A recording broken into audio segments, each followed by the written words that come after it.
সময় দ্রুত চলে যাচ্ছে, আমরা ব্যস্ত হয়ে পড়ছি আর আমরা একদিক দিয়ে টায়ার্ডও হয়ে পড়ছি। আসসালামু আলাইকুম মাই ইউটিউব ফ্যামিলি, কেমন আছেন সবাই? আশা রাখছি ভালো।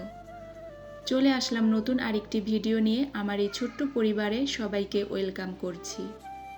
আমাদের কাছ থেকে সময়গুলো যেভাবে দ্রুত চলে যাচ্ছে, ঠিক তেমনি আমরা সব কিছুতে টায়ার্ড হয়ে পড়ছি, মোটিভেট হারিয়ে ফেলছি। কিন্তু এভাবে তো আর হারিয়ে ফেললে চলবে না, মোটিভেট ধরে রাখতে হবে।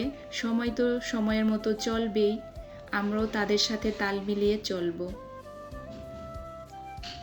এটা হচ্ছে আমার ষষ্ঠ রোজার ইফতারি, ছিল বিরিয়ানি, মটরশুঁটি, গাজর আর চিকেন দিয়ে করেছিলাম ইফতারের জন্য এই বিরিয়ানি আইটেমটা। প্রতিদিন তো আর একরকম খাওয়া হয় না, এক এক দিন এক এক রকম করছিলাম। পেঁয়াজ আর গরম মশলার সাথে এখানে আমি দিয়ে দিয়েছিলাম মরিচের গুঁড়া আর ধনিয়ার গুঁড়া। অল্প একটু মরিচের গুঁড়া ছিল, তার জন্য একেবারে ঢেলেই দিয়েছি, 1 চামচের মতো ছিল। আর দিয়ে দিলাম পরিমাণ মতো লবণ। মাংসটা আমি আগেই রেডি করে রেখেছি, গরুর মাংস রেডি করা একটা ভিডিওতে দেখিয়েছিলাম, তবে চিকেনটা আর দেখাইনি। চিকেনটাও একটা ভিডিও একদিন রেডি করে রেখেছিলাম।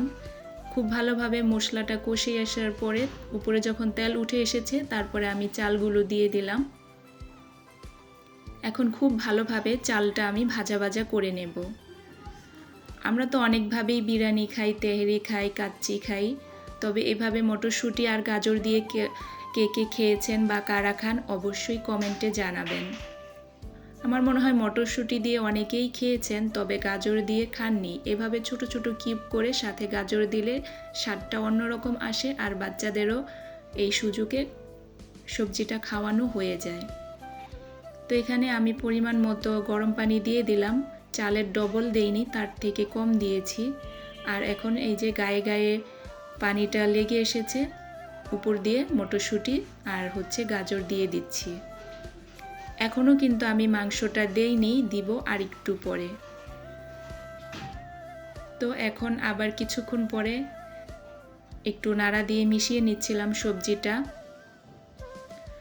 তারপরে এখন আবার আমি রেডি করে রাখা মাংসটা দিয়ে দিব। এভাবে রেডি করা থাকলে দেখা যায় ঝটপট করে নেওয়া যায়, তেমন একটা সময় লাগে না, কম গ্যাসও দেখা যায় রান্না করা যায়। পানি তো ইলেকট্রিক কেটলিতেই গরম করা হয়, তো এভাবে করে নেওয়া যায় খুব দ্রুত। এভাবে করা থাকলে বাচ্চাদের, ছোট বাচ্চার ঘর যখন খেতে চায় বা হুটহাট গেস্ট চলে আসলে দ্রুত করে দেওয়া যায়। এখন আমি খুব ভালোভাবে মাংসটা চালের সাথে মিক্সড করে নেব। মিক্সড করতে করতে আপনাদের সাথে একটা কথা বলি, যারা এখনও আমার ভিডিওতে লাইক দেননি, প্লিজ দয়া করে একটা লাইক দিয়ে কন্টিনিউ করেন। আর যারা এই কাজটি করে দিয়েছেন তাদেরকে জানাই অসংখ্য অসংখ্য ধন্যবাদ। যারা আমার ভিডিওতে লাইক কমেন্ট কিছুই করেন না কিন্তু দেখেন, তারপরেও তো আমাকে ওয়াচ টাইম দিচ্ছেন, তাদের জন্য অনেক অনেক দোয়া রইল। দেখতে থাকেন, দেখতে দেখতে কোনো এক সময় ভালো লাগা তৈরি হয়ে যাবে, তখন করবেন।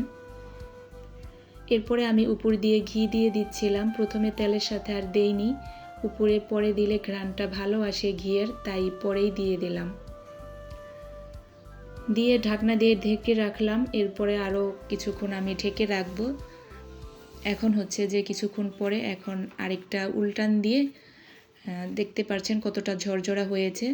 এখন উল্টান দিয়ে এরপরে দমে রেখে দেব, আর করব না। তো আমরা তো সবাই ইফতারে এক এক ধরনের আইটেম করি, আর এই রোজার মধ্যে দেখা যায় যে যখন ঘরের বাচ্চারা সবাই মিলে একসাথে ইফতার করা হয়, তখন এক এক দিন এক এক রকম হলে ওরা খুশিতে খেয়ে নেয়। আর আমার যেহেতু আবার দোকানেও দিতে হয়, তো আমার তো আর একটু বেশি থাকে যে কি দেব ওদেরকে, তো সেই চিন্তা করে এক এক দিন এক এক আইটেম করা হয়। ইফতারে কার কোন আইটেম খেতে ভালো লাগে অবশ্যই কমেন্টে জানাবেন। তবে আমি কিন্তু মাঝে মাঝেই ভাত খেয়ে নেই, তারপরে অন্য কিছু খাই। আর এদিকে অল্প একটু ভিডিও, যে আমি রান্না করতে করতে আমার বাচ্চারা এভাবেই খেলতে খেলতে ঘুমিয়ে পড়েছে, দেখে নিজেকে খুব অসহায় মনে হলো। এরপরে দোকানের জন্য সব রেডি করে নিয়েছিলাম। আসলে বাচ্চাদের দেখা যায় একা একা যারা আমরা বাচ্চা পালি, আমাদেরকে অনেক কিছু দেখতে হয়, সংসার বাহির সরি মানে বাচ্চা কাচ্চা, তো ওরা দেখা যায় যে এরকম অনেক সময় হয় যে যেখানে খেলতে থাকে ছোট মানুষ ওই জায়গায় ঘুমায়, মানে ঘুমিয়ে পড়ে। এই যে অর্ধেক সে সোফার মধ্যে ছিল আর অর্ধেক শরীর তার ঝুলতেছিল, দেখে তো খুবই একটা লাগছে। এরপরে হচ্ছে তারপরে নেক্সট ডে সপ্তম রোজার দিন আমার বড় ননদের হাজব্যান্ড খুব অসুস্থ হয়ে পড়ে হঠাৎ, তো আমরা তাকে দেখতে চলে যাই হসপিটালে। বার্ডেনে হচ্ছে যে হার্ট ফাউন্ডেশন মানে যেখানে যে ইব্রাহিম কার্ডলিক ওইখানে করেছিল তাকে বাইপাস, তো হঠাৎ করে অসুস্থ হওয়ার কারণে সেখানে নিয়ে এসেছিল। তো সকালে ওইখানে চলে গিয়েছিলাম, মেট্রো দিয়ে গিয়েছিলাম, তারপরে এসে ঝটপট রান্না করে নিয়েছিলাম আর সেটার ভিডিও করিনি।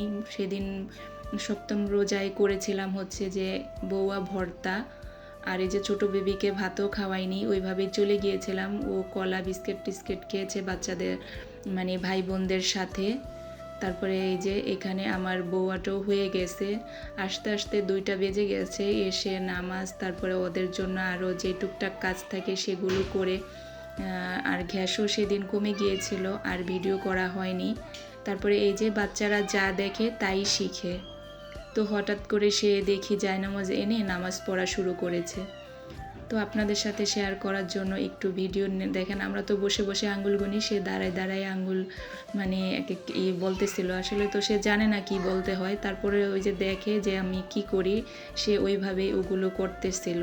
সবাই আমার বাচ্চাটাকে দেখে মাশাল্লাহ বলবেন আর আমার বাচ্চাদের জন্য দোয়া করবেন।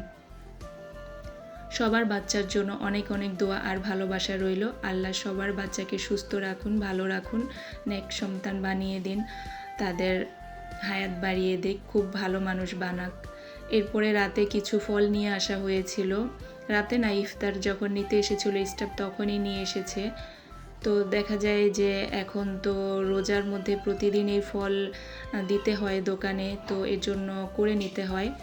তারপরে এগুলো আমি তো আগেই যেগুলো বাসায় ছিল ওগুলো কেটে রেডি করে রেখেছিলাম। আর এইভাবে তরমুজ কাটলে না আমার ভালো লাগে না, দেখেন পুরো মাঝের এই অংশটা না এটার মধ্যে চলে আসে আর ওই সাইডেরগুলোর মধ্যে ওরকম ভালোই থাকে না। অল্প একটু কাটলেই হয়, ওরা একেবারে পুরোটাই কেটে ফেলে। তো এরপরে ইফতারের পরে যে প্লেট বাটি বেরিয়েছিল সেগুলোই এখন ক্লিন করে নেব। যেহেতু রান্নাবান্না শেয়ার করিনি তাই এগুলোই এখন আপনাদের সাথে ইফতারের পরে আমি যা যা করি সেগুলোই আপনাদের সাথে একটু শেয়ার করি।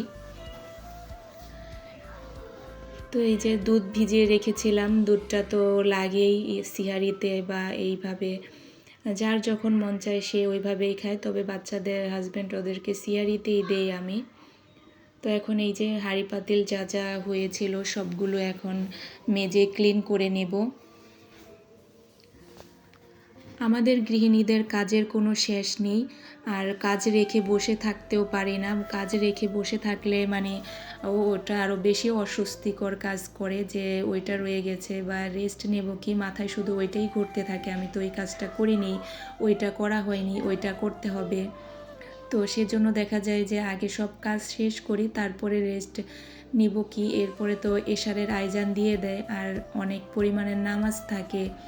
তারপরে দেখা যায় অনেকের ভিডিও ওই সময়ে সব মনে হয় একটার পর একটা আসতে থাকে, ভিডিও দেখা যায় ছেড়ে ছেড়ে দিয়ে নামাজ পড়তে থাকি, নামাজ শেষ করে করে আবার আরেকজনের ভিডিও চলে আসে, অনেকেরটা শেষ হয়ে যায়, তারপরে গিয়ে কমেন্ট করে আসি। এই হচ্ছে যে আমার দিনকাল, ব্যস্ততা এইভাবেই তো কাটতেছে। আপনাদের কার কীভাবে কাটে জানাতে পারেন চাইলে। তো আমি দেখা যায় কি আমার ছোট বাচ্চা আছে, তো আমি স্টিলের প্লেটেই সচরাচর একটু বেশি ব্যবহার করি। আর মেলামাইনটা আমার তেমন ব্যবহার করে, তেমন কি আমি মেলামাইন ব্যবহার করি না, কাচের আর স্টিলেরটাই ব্যবহার করা হয়। তো 2-1টা পিরিচ আছে শুধু, ওইটা ওই যে ছোটো বেবিকে মাঝে মাঝে দেই। তাছাড়া আমার স্টিলের প্লেটেই বেশি খাওয়া হয়। আর এটা দেখা যায় কি ধুলেও খুব সুন্দর আবার চকচকে ক্লিন হয়ে যায়। তো এখানে আমি এখন ধুয়ে ধুয়ে সব এই যে জালিতে ঝরা দিয়ে রাখবো। আমাদের সময়গুলো আমাদের থেকে খুব দ্রুত বিদায় নিচ্ছে আর আমরাও তার সাথে সাথে তাল মিলিয়ে এগিয়ে যাচ্ছি। কিছু তো আর করার নেই, এটা তো আর ধরে রাখার কিছু না, সময় তো যাবেই আর আমরাও ওইভাবেই আমাদের ম্যানেজ করে চলতে হবে। তবে এবারের রোজাটা আমার মনে হচ্ছে যে অনেক বেশি দ্রুত চলে গেল, মানে চলে যাচ্ছে আর কি। তো সবগুলো এখন আমি এখানে ভালোভাবে ক্লিন করে নেব। এগুলো ক্লিন করতে করতে আবার কি চলে আসবে, দোকানে যেগুলো দিয়েছিলাম ওদের খাওয়ার জন্য সেগুলোই হবে। এখন হচ্ছে যে আমি এগুলো ধুয়ে, রাতেও দেখেন ইফতারের পরে অনেক কাজ থাকে। এখন এই যে দুধ জাল দিব, তারপরে আবার ভাত রান্না করিনি, ভাত রান্না করব। অনেকে সিয়ারিতে করে, তো আমি দেখা যায় 2-1 দিন তারাবি পরে করি, আবার 2-1 দিন তারাবির আগেও করে ফেলি। তো এই যে এখন চাল ধুয়ে ভাতটাও বসিয়ে দেব, পরে আর করব না, যেহেতু আজকে বাইরে গিয়েছিলাম, এমনি অনেক ক্লান্ত লাগতেছিল। তো চাচ্ছিলাম যে একবারে রান্নাঘর থেকে সব কাজ শেষ করে যাই, অন্য কাজগুলো করতে করতে যাতে আমার রান্নাটাও হয়ে যায়। আদা রসুন শেষ হয়ে গিয়েছিল, তো ডিপের থেকে বের করে রেখেছি। আমি আবার কিছুটা নর্মালে রাখি আর বেশিগুলো ডিপেই রাখি। এদিকে আমার ওই যে দেখাইছিলাম যে মশলা শেষ হয়ে গিয়েছিল বিরিয়ানি রান্নার সময়। তো আজকে কিন্তু আমি একটা আইটেম তরকারি রান্না করেছিলাম আর সেটার মধ্যে মরিচ গুঁড়া আর বেরও করিনি, দেইও নি। এমনি তো আমি অনেক সময় মরিচের ফাঁকিটা দেই না, তো আমি আর আলাদা আলাদা বয়রমে রাখি না, এভাবে একটা বড় কন্টেনারে কাগজগুলো রোদে আগে ভালোভাবে মশলাগুলো শুকিয়ে তারপরে এইভাবে বড় কন্টেনারে রেখে দেই। অনেক আপুরা দেখি সুন্দর করে আলাদা আলাদা করে মানে বয়মে রাখে, তো আমি আর ওইভাবে রাখি না, এই কন্টেনারটাই রেখে দেই।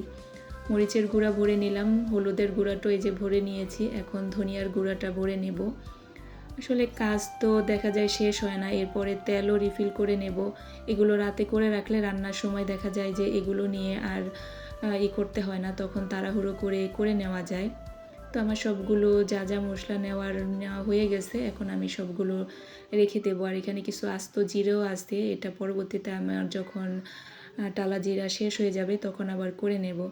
তো দেখাচ্ছিলাম যে আগের দিনের আমার দুধও রয়ে গেছে, এখন ওইটাও গরম করে একটু আমি সন্ধ্যাবেলায় খেয়ে নেব কফি দিয়ে। আর ভাতটাও বসিয়ে দিলাম। আর এদিকে আমার ছোটোজন খুব দুষ্টুমি করতেছিল, বলাতে আবার দৌড় দিয়েছে, সে তরমুজ খাবে। তো বললাম যে দাঁড়াও আমি দিচ্ছি।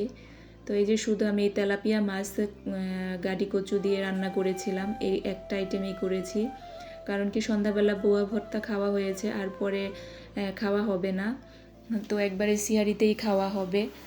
সেজন্য এদিকে এই যে বললাম আবার চলে আসবে, তো আবার এগুলো যেগুলো দোকানে দিয়েছিলাম এগুলো সব ক্লিন করতে হবে। কাজের পর কাজ আমার জন্য দাঁড়িয়েই থাকে। আল্লাহ হাফেজ।